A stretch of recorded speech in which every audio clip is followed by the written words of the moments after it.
Hi, I'm Debra. I've been in rescue for over 40 plus years. This is a time of year that we will start getting ready for the winter shelters for the animals outside. I also believe in doing it for the family pets. We like to educate people on their family pets, dog houses for instance. We will tell people to pick up the dog house, clear the ground, go to Dollar General, get a box of baking soda, a large box, pour it on the ground, and then you want to take cedar mulch or cedar chips and spread on top of that.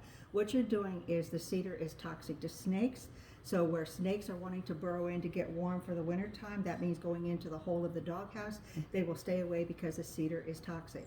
The baking soda is preventing any type of insects.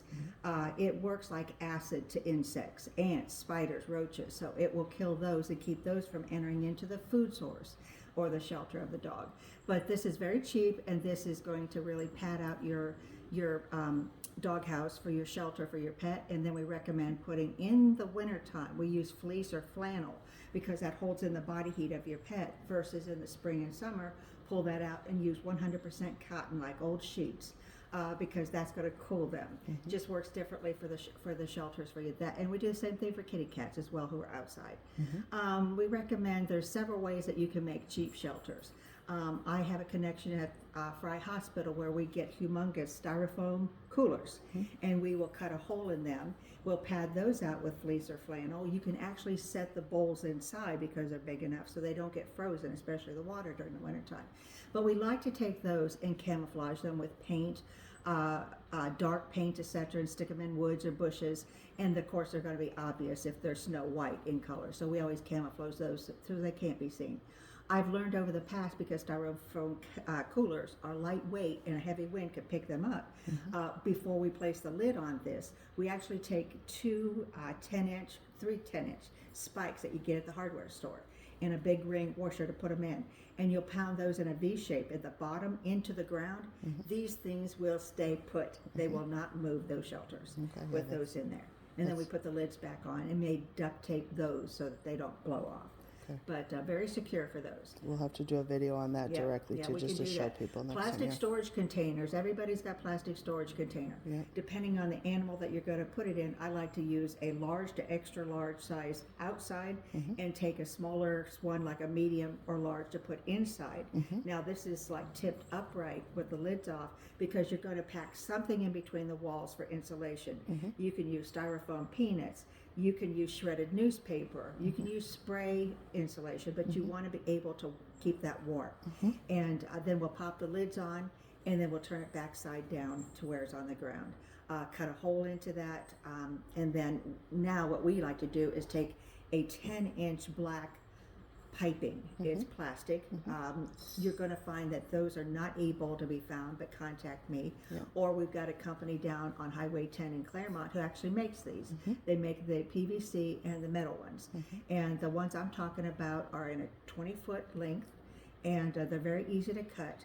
But you want to have that turned into the hole of any shelter you have about 10 to 12 inches.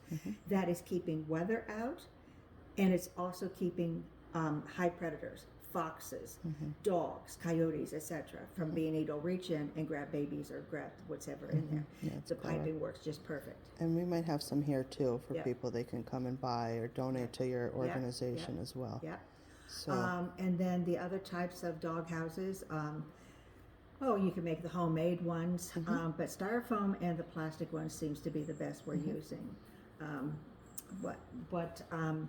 What we've gone and done for our back deck is we went online, and for less than $100, we actually have shingled wood insulated inside for cold or hot, and it will hold four cats in there. The neatest thing ever, and they're already pre-built. So how neat are those? Yeah, they have a lot. So so the next videos we'll actually go in and we'll make these shelters for people, and we'll show them, and then we're going to have some available here that they could purchase with a donation to your organization. That way, if they can't do it themselves, which a lot of people can't, then we'll have them available for them. So hopefully starting next month or two before it starts getting cold. So so Debra, tell people who you are again and what you can do for them. I'm Debra, Debbie Lowe. I am with At Your Service Rescue. I founded it in 1982. along at the same time, I became a professional pet sitter. And so I'm still doing that. Have many clients that have aged out, the poor babies. I started watching them when they were little tiny little ones, and they aged out and passed away. Or the mamas or daddies had to move for a transfer of job. But other than that, I still got some from way back. And I come with good references. I also have a lot of things connected to At Your Service Rescue. I've done, what would you call it, professional shopping for some people. I've sat for some older people, mainly Alzheimer people that are living in a home and someone needs to go somewhere, and I sat with them. But At Your Service is at your service. Wonderful. Thank you, Deborah. So this is going to be the first of hopefully many videos. You have so much great information, and people need to understand. I think the next one, we're going to show people how to build the shelters. We're going to have some for them. And then I have a lot of ideas as to how we're going to move forward and help people. So, okay, thank you, everybody. We'll put a link at the bottom to Deborah's website, and you can hire her as well. She does consulting. You also work with large animals too, don't you? Or you? Well, I work for Department of Agriculture, Right, so you're, but that's my job. right, that's your. But you have a lot of information and knowledge, so you can help people in a lot of ways.